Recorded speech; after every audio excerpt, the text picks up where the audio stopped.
नमस्कार, आपके अपने YouTube channel REET education hub में आपका हार्दिक स्वागत है। आज हम माध्यमिक शिक्षा बोर्ड राजस्थान कक्षा 12 भूगोल विषय के पाठ संख्या 18 कृषि से संबंधित कुछ महत्वपूर्ण तथ्यों को लेके आए हैं। तो शुरू करते हैं।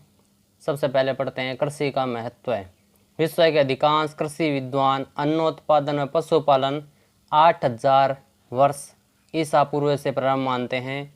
रूसी विद्वान वेविलोव ने 1951 में कृषि उद्भव के 8 केंद्र स्थल निर्धारित किए हैं।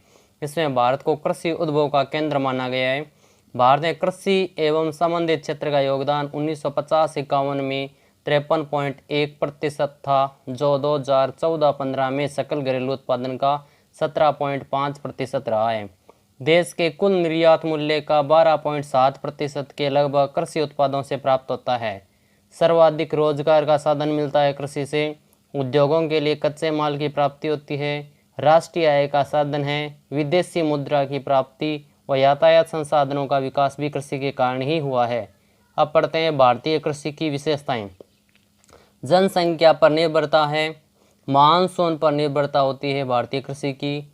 सिंचाई की सुविधाओं का अभाव है। प्रति हेक्टेयर कम उत्पादन होता है।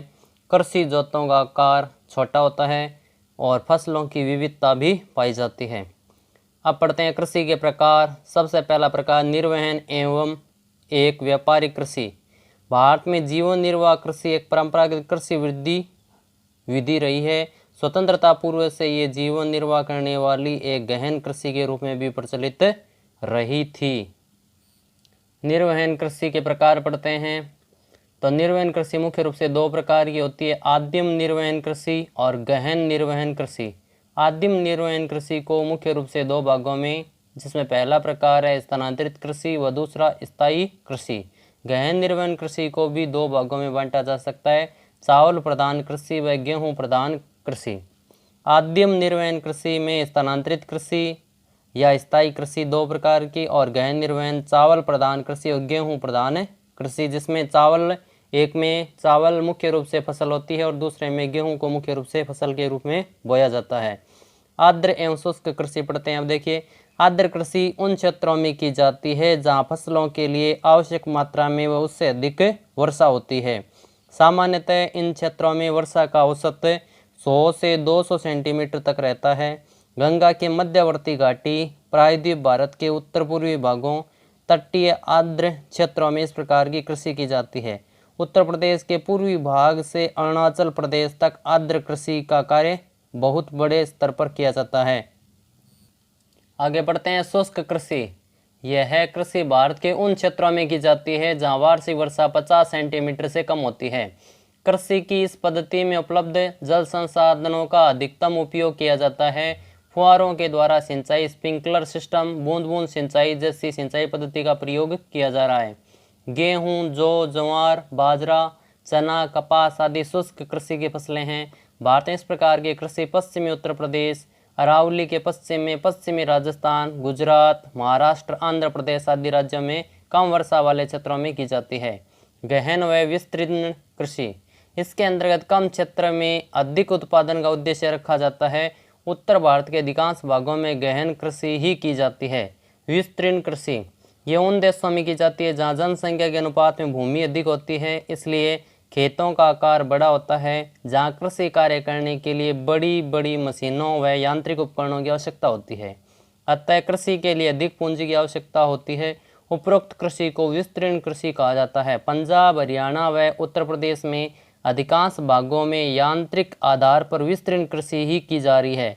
आगे बढ़ते हैं उद्यान कृषि। इसमें भूमि के छोटे से क्षेत्रफल में ही भोजन की बहुत बड़ी मात्रा उत्पन्न कर ली जाती है। उद्यान कृषि के 6 उपभेद भी होते हैं, जिसमें पहला प्रकार है ट्रक कृषि, दूसरा गहन ग्रीन हाउस फार्मिंग, बाजार के समीप सब्जी उत्पादन, पुष्प कृषि, पादप नर्सरी, व्यापारिक फलोद्यान आदि भी उद्यान कृषि के अंतर्गत ही आते हैं। आगे बढ़ते हैं जैविक कृषि के बारे में। आज विश्व में लगभग 3.7 करोड़ हेक्टेयर भूमि पर जैविक कृषि की जा रही है, जो विश्व के कुल कृषि भूमि का 0.9% है। भारत में लगभग 7.23 लाख हेक्टेयर पर जैविक कृषि की जा रही है, महाराष्ट्र, मेघालय, मिजोरम, पंजाब, उत्तर प्रदेश, आंध्र प्रदेश, कर्नाटक, झारखंड, बिहार, राजस्थान आदि में भी जैविक कृषि की जा रही है। सिक्किम देश का पहला पूर्ण जैविक खेती करने वाला राज्य है। 18 जनवरी 2016 को गंगटोक, सिक्किम में आयोजित टिकाऊ कृषि सम्मेलन में सिक्किम को पूर्णतः जैविक खेती करने वाले देश के पहले राज्य के रूप में घोषित किया गया। सिक्किम में जैविक खेती की शुरुआत 2003 में की गई थी। आगे बढ़ते हैं खरीफ की फसलों के बारे में। रबी की फसलें व जायद की फसलें। मुख्य कृषि फसलों में गेहूं पढ़ते हैं सबसे पहले। इसके लिए समशीतोष्ण सर्वोत्तम जलवायु है। विश्व के कुल उत्पादन का 11.7% भारत से प्राप्त होता है। खाद्यान्न उत्पादन में लगी कुल भूमि का 23% भाग पर गेहूं की पैदावार की जाती है या उसको बोया जाता है। गेहूं के लिए बोते समय 10 डिग्री सेल्सियस प्रतिशत, बढ़ते समय 15 डिग्री सेल्सियस, पकते व काटते समय 20 डिग्री सेल्सियस से 28 डिग्री सेल्सियस तापमान की आवश्यकता रहती है। साथ ही 100 दिन पाला रहित होना आवश्यक है। गेहूं के लिए आदर्श वर्षा 50 से 75 सेंटीमीटर होती है। मावट इसके लिए सर्वश्रेष्ठ होती है। राज्य में गंगा, यमुना, गंगा, घाघरा, दोआब गेहूं की कृषि के लिए विशेष रूप से जाना जाता है, जहां राज्य का 75% गेहूं पैदावार होती है। अगली फसल के रूप में बढ़ते हैं चावल को। यह देश के 3/4 मनुष्यों का भोज्य पदार्थ है। विश्व के उत्पादन का 19% चावल भारत से प्राप्त होता है। वर्ष 2014-15 में देश में खाद्यान्नों के अंतर्गत क्षेत्र 35.9% भाग पर चावल बोया गया। रूसी विद्वान वेविलोव के अनुसार चावल का मूल स्थान भारत है, जहां से इसका प्रसार पूर्व की ओर चीन तक 3000 ईसा पूर्व तक हो चुका था। चावल उष्णकटिबंधीय पौधा है। ये 19 डिग्री सेल्सियस से कम तापमान में पैदा नहीं हो सकता। बोते समय 20 डिग्री सेल्सियस तापमान, पकने के समय 27 डिग्री सेल्सियस तापमान की आवश्यकता होती है। खेतों में 75 दिनों तक पानी भरा रहना चाहिए। 100 सेंटीमीटर से 200 सेंटीमीटर के बीच वार्षिक वर्षा होनी है आवश्यक होती है। चावल की खेती के लिए हरी व गोबर खाद, हड्डियों की खाद, अमोनियम सल्फेट व नाइट्रेट खाद की आवश्यकता होती है। उच्च भूमि, यहाँ चावल का पौधा छोटा होता है, उसका दाना छोटा व लाल रंग का होता है। वर्ष 2015-16 में 252.23 मिलियन टन कुल खाद्यान्न उत्पादन हुआ, जिसमें चावल 103.36 मिलियन टन यानी 40.97% था। छत्तीसगढ़ का मैदानी भाग चावल की कृषि के लिए महत्वपूर्ण है और इसे प्राय चावल का कटोरा कहा जाता है। बिलासपुर, बस्तर, सरगुजा, रायगढ़, दंतेवाड़ा, नारायणपुर आदि प्रमुख उत्पादन जिले भी आते हैं इसके अंतर्गत। कपास पढ़ते हैं आगे। कपास का जन्म स्थान भारत देश है। भारत से विश्व की 12% कपास प्राप्त होती है। कपास एक झाड़ीनुमा पौधा है जो 1.5 से 2 मीटर तक बढ़ता है। कपास उपोष्ण व उष्ण कटिबंधीय पौधा है। 200 दिन तक पाला रहित आकाश साफ होना आवश्यक होता है। कपास के लिए 50 से 100 सेंटीमीटर वर्षा आवश्यक है। देश के कपास के उत्पादन का 60% भाग 4 राज्यों गुजरात, महाराष्ट्र, आंध्र प्रदेश व तेलंगाना करते हैं। गुजरात प्रथम, महाराष्ट्र द्वितीय व आंध्र प्रदेश तृतीय स्थान पर आते हैं। बीटी कॉटन पढ़ते हैं आगे। जीएम फसल, जेनेटिक मॉडिफाइड फसल, इसके अंतर्गत कपास पे लगने वाला डोडा कीट को मारने सक्षम विष उत्पादक बैक्टीरिया बेसिलस थोरेजियसिस में उपलब्ध इस विष के जनक विषाणु व जीन को कपास में प्रत्यारोपित करके ऐसा बीटी कपास विकसित किया गया जिससे उस कपास में डोडा कीट को मारने की आंशिक समर्थता आ जाती है। अगली फसल पढ़ते हैं गन्ना। गन्ना एक अयनवर्तीय पौधा है जिसकी खेती 8 डिग्री उत्तरी अक्षांश से 32 डिग्री उत्तरी अक्षांश तक की जाती है। पाला गन्ने के लिए हानिकारक होता है। वर्षा 100 से 200 सेंटीमीटर फसल के लिए उपयुक्त होती है। भारत में उत्पादित गन्ने का 40% गुड़ व 50% चीनी बनाने में प्रयुक्त होता है। देश में उत्तर प्रदेश, महाराष्ट्र, कर्नाटक मिलकर कुल उत्पादन का 73% तक उत्पादन है वो पैदा करते हैं।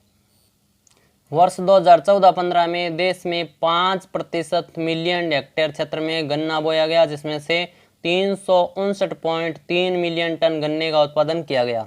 अगली फसल है चाय पढ़ते हैं। चाय रोपण कृषि की सबसे उपयुक्त और महत्वपूर्ण उपज है जो कि स्फूर्तिदायक पेय पदार्थ है। भारत में चाय के पौधे पूर्वोत्तर पहाड़ियों पर अति प्राचीन काल से ही जंगली अवस्था में उगते थे। भारत में पहली बार व्यावसायिक स्तर पर 1830 से 40 के दशक में अंग्रेज सरकार के द्वारा परीक्षण हेतु भारत के उत्तर पूर्वी पहाड़ी क्षेत्रों में लगाया गया था। चाय में भारत क्षेत्रफल व उत्पादन में प्रथम स्थान रखता है। स्थानीय उपभोग की अधिकता के कारण चाय के निर्यात में श्रीलंका के बाद भारत का दूसरा स्थान है। ये एक उष्णकटिबंधीय पौधा है। चाय की झाड़ी व पौधों की वृद्धि के लिए छाया अनुकूल व शुष्क हवा प्रतिकूल होती है। वर्षा 200 से 250 सेंटीमीटर आवश्यक है। चाय के बागान ढालू पहाड़ियों पर लगाए जाते हैं। वर्ष 2014-15 में देश का औसत उत्पादन 2170 किग्रा रहा है। सबसे कम हिमाचल प्रदेश व सर्वाधिक तमिलनाडु का रहा। जिले की दृष्टि से केरल के त्रिचूर जिला में 3145 किग्रा प्रति हेक्टेयर चाय उत्पादन कर प्रथम स्थान पर रहा।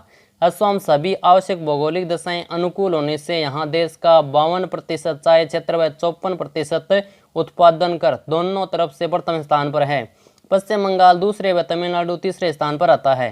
अगला पढ़ते हैं ट्रक फार्मिंग।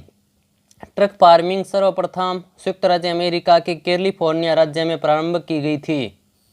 इसके पश्चात उत्तरी पश्चिमी यूरोप में ब्रिटेन, बेल्जियम, जर्मन, डेनमार्क में हुई। फलों व सब्जियों के उत्पादन में भारत का विश्व में दूसरा स्थान है। भारत में कृषि क्षेत्र के सकल घरेलू उत्पादन में बागवानी क्षेत्र का योगदान लगभग 30% है। वर्ष 2004-5 से 2014-15 के बीच बागवानी फसलों की अधिकता में लगभग 54% तक की वृद्धि हुई है। भारत में फलों की प्रति व्यक्ति उपलब्धता 189 किग्राम प्रतिदिन है, जबकि सब्जियों की 357 ग्राम है। मटर उत्पादन में भारत का प्रथम स्थान है। बैंगन गोभी के उत्पादन में दूसरा, आलू व टमाटर में भारत का तीसरा स्थान होता है। धन्यवाद। हमारे YouTube चैनल को ज़्यादा से ज़्यादा लाइक, शेयर और सब्सक्राइब करें और बेल आइकन दबाना ना भूलें ताकि आगामी वीडियो का नोटिफिकेशन आपको समय पे मिल सके। धन्यवाद।